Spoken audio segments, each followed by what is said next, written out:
ଆମର এই ପ୍ରୋଗ୍ରାମ ଯେନ୍ଟା ହଉଛି ସାଂସ୍କୃତିକ କାର୍ଯ୍ୟକ୍ରମ ତାକେ ସାଫଲ୍ୟ ମଣ୍ଡିତ କରିବେ ବୋଲି ଆମେ ଆପଣକେ ଆହ୍ୱାନ କରୁଛୁ। ଆପଣକେ ବିନତି କରୁଛୁ ସମସ୍ତେ ଏଠିକି ଆସନ୍ ଆଉ ଆମର এই ଛୋଟିଆ ପ୍ରୟାସକେ ଉପଭୋଗ କରନ୍ ଆଉ ସାଫଲ୍ୟ ମଣ୍ଡିତ କରନ୍। ଧନ୍ୟବାଦ। ହ୍ୟାଲୋ ତ ଉପସ୍ଥିତ ଥିବା ସମସ୍ତ ମା ମାଉସୀ ମାନେ ତଥା ଭଦ୍ର ବ୍ୟକ୍ତି ମାନଙ୍କୁ ନାଇନ୍ ଡେସାବିୟନ୍ ଓଡ଼ିଶା ପୁଲିସ ପକ୍ଷରୁ ଅଶେଷ ଅଶେଷ शुभेच्छा अभिनंदन एवं नमस्कार। ଆଉ ଅଳ୍ପ ସମୟ ମଧ୍ୟରେ ଆମେ ଆରମ୍ଭ କରିବୁ ଆମର ଏହି କାର୍ଯ୍ୟକ୍ରମ। ତ ସମସ୍ତେ ଦୟାପୂର୍ବକ ଯେ ଯୋଉଠି ଥିଲେ ମଧ୍ୟ ଦୟାପୂର୍ବକ ଆମର ଏହି ଗାଡ଼ି ପାଖକୁ ଚାଲି ଆସନ୍ତୁ। ଅନୁରୋଧ କରିବି ଆମର ଘୁମରା ଟିମ୍ର ବାଦ୍ୟକାର ଭାଇମାନେ ସମସ୍ତେ ନିଜ ନିଜ ପୋଜିସନ ନେବେ ଏବଂ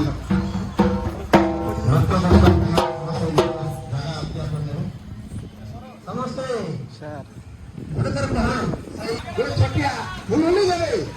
ସମସ୍ତେ ମା ମାନେ ଗୋଟେ ବହୁତ ବହୁତ ଧନ୍ୟବାଦ ବହୁତ ବହୁତ ଧନ୍ୟବାଦ ବହୁତ ବହୁତ ଧନ୍ୟବାଦ। ଆମର ଚିରସ୍ମରଣୀୟରେ ରହିବ।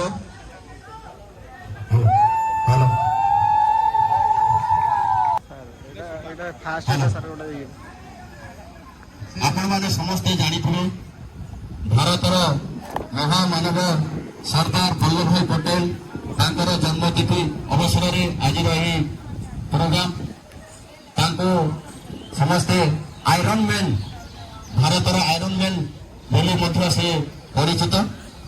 ଦେଶକୁ ସ୍ୱାଧୀନ କରିବା ପଛରେ ତାଙ୍କର ବହୁତ ଗୁଡ଼ିଏ ମହତ୍ତ୍ୱ ଅବଦାନ ବହୁତ ଗୁଡ଼ିଏ ଆନ୍ଦୋଳନରେ ସାମିଲ ହୋଇ ସେ ଦେଶକୁ ବହୁତ ଗୁଡ଼ିଏ ମାନେ କଷ୍ଟ ଓ ଜଞ୍ଜାଳ ସହି ଦେଶକୁ ସ୍ୱାଧୀନ କରିବାରେ ସହଯୋଗ କରିଥିଲେ।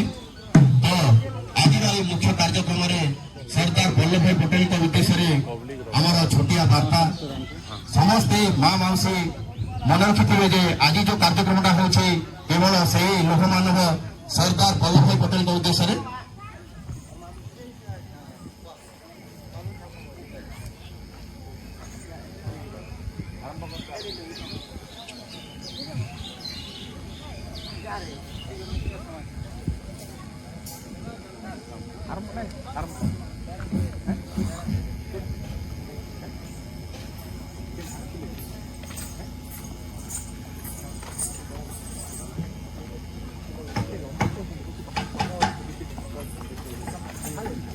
ହ୍ୟାଲୋ ମା ମାଉସୀ ମାନେ ଦୟାକରି ଆଗକୁ ଚାଲି ଆସନ୍ତୁ, ପଛପଟେ ଦେଖାଯିବନି। ତ ଆରମ୍ଭ କରିବା ଆମର କାର୍ଯ୍ୟକ୍ରମ। ପୁଣି ଥରେ ସମସ୍ତଙ୍କୁ ଧନ୍ୟବାଦ ଦେଇ ଆମେ ଆରମ୍ଭ କରୁଛୁ ଆମର ସେହି କାର୍ଯ୍ୟକ୍ରମ। ବୋଲୋ ଜୟ ମା ମାଣିକେଶ୍ୱରୀ କି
সর্দার বল্লভ ভাই পটেল ଆଜ୍ଞା ସେ ସ୍ୱାଧୀନତା ସଂଗ୍ରାମୀ ଥିଲେ। ଆଜ୍ଞା ଟିକେ ଦୟାକରି କହିବେ କି ହଁ। ସେ କେନେ ଆର୍ କେବେ ଜନ୍ମ ହୋଇଥିଲେ ଆରୁ ସେ ସର୍ଦ୍ଦାର ବୋଲିକରି କେବେ ନାଁଟା ପାଇଥିଲେ ଆଜ୍ଞା ଆର୍ ଗାଁ ଗାଁ ଟାଉନ୍ ସେ ଆମର ଭାରତ କାର୍ଯ୍ୟ କରିଥିଲେ ଟିକେ ସଂକ୍ଷେପ ଆଜ୍ଞା ନିଶ୍ଚୟ ଆଜ୍ଞା ସେଇଥିପାଇଁ ଆଜି ଏ କାର୍ଯ୍ୟକ୍ରମଟା ଏବଂ ସମସ୍ତେ ମା ଭଉଣୀ ମାନେ ସମସ୍ତେ ମନ ଧ୍ୟାନ ଦେଇ ଶୁଣିବେ ଯେ ସେ ସର୍ଦ୍ଦାର ବଲ୍ଲଭ ଭାଇ ପଟେଲଙ୍କ ବିଷୟରେ ତାଙ୍କର ଆତ୍ମଜୀବନ ବିଷୟରେ ଆମେ କହୁଛୁ 1875 ଅକ୍ଟୋବର 31 ଗୁଜରାଟର ନଦିଆ ଗ୍ରାମରେ କୃଷକ ଘରେ ଜନ୍ମ ବିଜ୍ଞାନରେ ପାଠ ପଢି ଓକିଲାତି ବାରିଷ୍ଟର କ୍ରୀଡ଼ା ସତ୍ୟାଗ୍ରହ ଆନ୍ଦୋଳନରେ ମିଶିଲି ପ୍ରଥମ ଥର ପରଦୋଡ଼ିଠାରେ କୃଷି କର ପାଇଁ ଇଂରେଜମାନଙ୍କ ବିରୋଧରେ ଯାଇ ପରଦୋଡ଼ିଠାରେ କୃଷି କର ପାଇଁ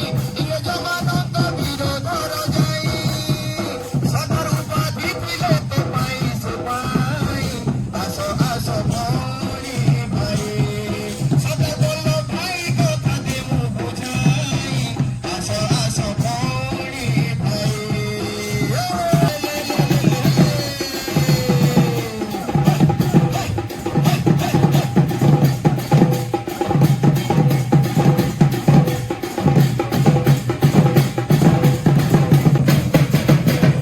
ଆଚ୍ଛା ଆଜ୍ଞା ଆଜ୍ଞା। ସେ ତ ସର୍ଦ୍ଦାର ନାଁ ପାଇଥିଲେ ଆଜ୍ଞା ଆଉ ଗୋଟେ ଲୋହ ମାନବ ବଂଶନ ଆଜ୍ଞା ସେଟା କେବେ ପାଇଥିଲେ ଆଜ୍ଞା ଆଉ ତାଙ୍କର ବିଷୟରେ ଆଉ ଟିକେ କହନ୍ ଯେ ଆଉ କେନ୍ କେନ୍ ସେ କା କାମ କରିଥିଲେ କେତେ ପାଠ କରିଥିଲେ ସେ ବିଷୟରେ ଟିକେ ଆଲୋକପାତ କରନ୍। ନିଶ୍ଚୟ ନିଶ୍ଚୟ ଏଠାରେ ସମସ୍ତେ ଭଲ ଜାଗିଥିବା ସମସ୍ତ ଗାଁର ପ୍ରାୟ ଭଦ୍ର ବ୍ୟକ୍ତି ତଥା ଯେ ପାଠୁଆ ଭାଇମାନେ ସମସ୍ତେ ଜାଣିଥିବେ ଯେ ସର୍ଦ୍ଦାର ବଲ୍ଲଭ ଭାଇ ପଟେଲ ଦେଶ ପାଇଁ ଅନେକ ଗୁଡ଼ିଏ ଆନ୍ଦୋଳନ କରି ତାଙ୍କର ଜୀବନୀ କାଳ ମଧ୍ୟରେ ଅନେକ ଗୁଡ଼ିଏ ଜଞ୍ଜାଳକୁ ବଳିଦାନ କରି ସେ ଦେଶ ସ୍ୱାଧୀନ କରିବାରେ ତାଙ୍କର ବହୁତ ଗୁଡ଼ିଏ ମହତ୍ଵ ଏବଂ ହାତ ଅଛି ତ ଆପଣମାନେ ସମସ୍ତେ ମନ ଧ୍ୟାନ ଦେଇ ଶୁଣିବେ କରାଚି ଅଧିବେଶନ ଭାରତ ଛାଡ଼ ଆନ୍ଦୋଳନ ଗାନ୍ଧୀ ସଙ୍ଗେ ମିଶି ଦାଣ୍ଡି ଯାତ୍ରାରେ ଦେଶକୁ କଲେ ସ୍ୱାଧୀନ 500 ରାଜବାଣୀ ଏକତ୍ର କରିଲେ ଜାଣ ଦେଶର ପ୍ରଥମ ଗୃହମନ୍ତ୍ରୀ ଭାବେ ଦାୟିତ୍ୱ କଲେ ବହନ ଅହିଂସା ନୀତି ଦେଶ ପ୍ରେମ ପାଇଁ ଇଚ୍ଛା ଶକ୍ତି ସାହସତା ପାଇଁ ଅହିଂସା ନୀତି ଦେଶ ପ୍ରେମ ପାଇଁ ଇଚ୍ଛା ଶକ୍ତି ସାହସତା ପାଇଁ ଲୋକମାନଙ୍କର ଆଖ୍ୟା ଥିଲେ ତୋ ପାଇଁ ଆସ ଆସ ଭଉଣୀ ଭାଇ ସର୍ଦ୍ଦାର ବଲ୍ଲଭ ଭାଇ କଥା ଦେ ମୁଁ ବୁଝାଇ ଆସ ଆସ ଭଉଣୀ ଭାଇ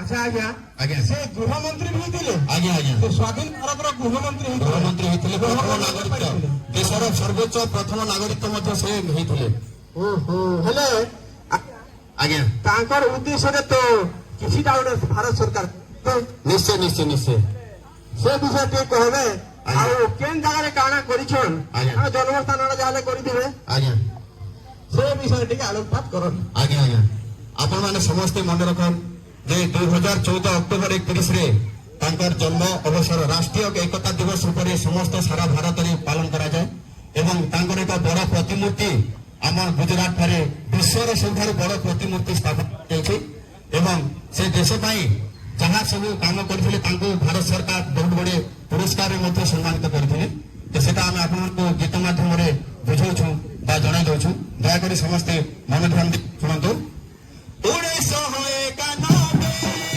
ପ୍ରଥମ ନାଗରିକତା ଭାରତ ରତ୍ନରେ ପୁରସ୍କୃତ ହୋଇ ପାଇଥିଲେ ସମ୍ମାନିତ 1991 ପ୍ରଥମ ନାଗରିକତା ଭାରତ ରତ୍ନରେ ପୁରସ୍କୃତ ହୋଇ ପାଇଥିଲେ ସମ୍ମାନିତ 2014 ଅକ୍ଟୋବର ଦିନ 31 ତାରିଖ ରାଷ୍ଟ୍ରୀୟ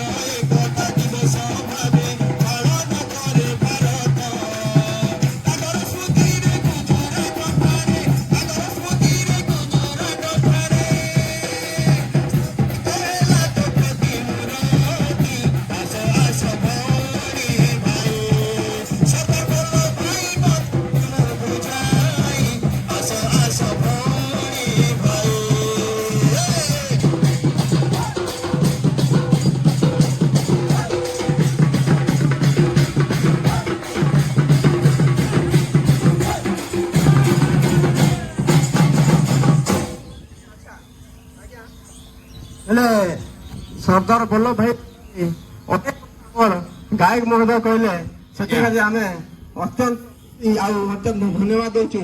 ଆଜ୍ଞା। ହେଲେ ଆମର ବାଟାଲିୟନ ତରଫରୁ ଯେନ୍ ପ୍ରୋଗ୍ରାମଟା କରାହେଇଛି ଏଇନେ ତ ଆମର ସେହି ମହାନ ବ୍ୟକ୍ତିତ୍ୱ ଉପସ୍ଥିତ ହେଇଗଲେନେ ଯିଏକି ବାଟାଲିୟନର ଜଣେ ଅଫିସର ମହୋଦୟ ତାଙ୍କୁ ବେହେରା ସାର୍ଙ୍କୁ ମୁଁ ଅନୁରୋଧ କରିବି ଆସିଷ୍ଟାଣ୍ଟ କମାଣ୍ଡାଣ୍ଟ ମହୋଦୟ ସେ ଆସିକିରି ଶ୍ରୀଯୁକ୍ତ ବେହେରା ସାର୍ ଦୟାକରି ସମସ୍ତେ ଗୋଟେ କରତାଳ ସହିତ ତାଙ୍କର ସ୍ୱାଗତ କରିବା। ଦୟାକରି ଦୁଇପଟ ପ୍ରାୟ ସର୍ଦ୍ଦାର ବଲ୍ଲଭଭାଇ ପଟେଲଙ୍କ ଉଦ୍ଦେଶ୍ୟରେ କିଛି ବାର୍ତ୍ତା ସେ ଆମକୁ ଉଦ୍ବୋଧନ ଦେବେ। ଆମର ସୌଭାଗ୍ୟର କଥା ଆପଣ ମାନଙ୍କର ଉପସ୍ଥିତ ଆମ ପାଇଁ ବହୁତ ଉତ୍ସାହ। ଗାଁ ଲୋକର ଉପସ୍ଥିତ ଆମେ ଅଧିକରୁ ଅଧିକ ଚାହୁଁଥିଲୁ ଯେ ଆପଣ ମାନେ ସଚେତନ ହେବା ପାଇଁ। ମୋର ନାମ ଦୁର୍ଯ୍ୟୋଧନ ବେହେରା।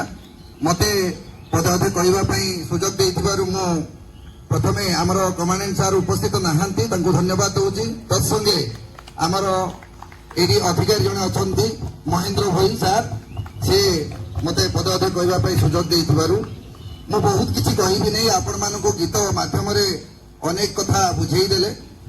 ଏଇଟା ଆପଣମାନେ ଜାଣିବା ଦରକାର ଯେହେତୁ ଜଣେ ଅସାଧାରଣ ମାନବ। ଆପଣମାନେ ଶୁଣିଛନ୍ତି ଏଇ ଲୌହ ମାନବ ବିଷୟରେ ଆଇରନ୍ ମ୍ୟାନ୍ ଅଫ୍ ଇଣ୍ଡିଆ କହନ୍ତି।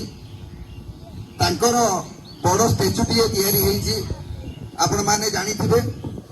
ସେ ଷ୍ଟାଚ୍ୟୁ ତାଙ୍କର ଯୋଉ ପ୍ରତିମୂର୍ତ୍ତି ତିଆରି ହେଇଛି ବିଶ୍ୱର 1 ନମ୍ବର ସବୁଠାରୁ ଉଚ୍ଚତମ ଏବଂ ସୁନ୍ଦର, ସେଟା ଗୁଜରାଟରେ ହେଇଛି। ଆପଣମାନେ ଜାଣିଥିବେ 182 ମିଟର ଲମ୍ବା ଉଚ୍ଚା। ଆପଣମାନେ କେବେ ବି ଯଦି ସୁବିଧା ପାଆନ୍ତି ଆପଣମାନେ ସେଇ ଷ୍ଟାଚ୍ୟୁଟିକୁ ଦେଖିବା ପାଇଁ କେବେ ପରିଦର୍ଶନ କରିବା ପାଇଁ ଯିବେ। ଆଉ କହିବାର କାରଣ ହଉଛି ସେ ଜଣେ ସ୍ୱାଧୀନ ସଂଗ୍ରାମୀ ଥିଲେ। ସ୍ୱାଧୀନତା ଆଣିବା ଆମକୁ ଆଜି ଆମେ ଏଠି ଛିଡା ହେବା ପାଇଁ ଅଧିକାର ଦେବା ଲୋକ ତାଙ୍କର ବହୁତ ଅବଦାନ ଅଛି। ଆପଣମାନେ ଜାଣିଥିବେ ଆଜି ନୃସିଂହ ଚତୁର୍ଦ୍ଦଶୀ। ଆଜିର ଦିନଟି ଅତି ସୁନ୍ଦର ପବିତ୍ର ଦିନଟି। ଏହି ଦିନରେ ଆମକୁ ଓଡ଼ିଶା ସରକାର ଅନୁମତି ଦେଇଥିଲେ ଯେ ଗାଁରେ ଥିବା ଲୋକମାନେ କିଛି ଜାଣିପାରନ୍ତି ନାହିଁ, କିନ୍ତୁ ଆମେ ଦେଖିଲୁ ଆମଠାରୁ ଆପଣମାନେ ବହୁତ କିଛି ଅଧିକ ଜାଣିଛନ୍ତି। କିନ୍ତୁ ଆପଣମାନଙ୍କର ଏହି ଉପସ୍ଥିତ ଆମମାନଙ୍କର ସଚେତନତା ବହୁତ ଆଗାମୀ ଦିନରେ କାମରେ ଆସିବ। ଏଇଟା ଛୋଟ ମୋଟ କାମ, କିନ୍ତୁ ଦେଖିବାକୁ ଗଲେ ସମସ୍ତ ଛୁଆମାନେ, ମା ଭଉଣୀମାନେ, ମଉସା ମାଉସୀମାନେ ସମସ୍ତେ ଏଠି ଉପସ୍ଥିତ ହେଇ ଏହି କାର୍ଯ୍ୟକ୍ରମଟିକୁ ସାଫଲ୍ୟମଣ୍ଡିତ କରିଥିବାରୁ ଆପଣ ଗ୍ରାମବାସୀଙ୍କୁ ବହୁତ ବହୁତ ଧନ୍ୟବାଦ। ଅନେକ ଅନେକ ଧନ୍ୟବାଦ ଦଉଛୁ ଆମ ବାଟାଲିୟନ ତରଫରୁ। ଆପଣମାନଙ୍କର ଉପସ୍ଥିତ ଆମ ବାଟାଲିୟନର ଅଫିସର ଏବଂ କନଷ୍ଟେବଲ ଭାଇମାନେ ଏବଂ ହାବିଲଦାର ଅଫିସର ମାନେ ସବୁ ଆସିଛନ୍ତି ଆପଣମାନଙ୍କୁ ଉତ୍ସାହିତ କରିବା ପାଇଁ ଏବଂ ସଚେତନ କରିବା ପାଇଁ। ସେଥିପାଇଁ ମତେ ଏହି ସୁଯୋଗ ମିଳିଥିବାରୁ ମୁଁ ବି ସମସ୍ତଙ୍କୁ ଧନ୍ୟବାଦ ଦଉଛି ଏବଂ ଗ୍ରାମବାସୀଙ୍କୁ ଅନେକ ଅନେକ ଧନ୍ୟବାଦ ଦଉଛି। ଧନ୍ୟବାଦ।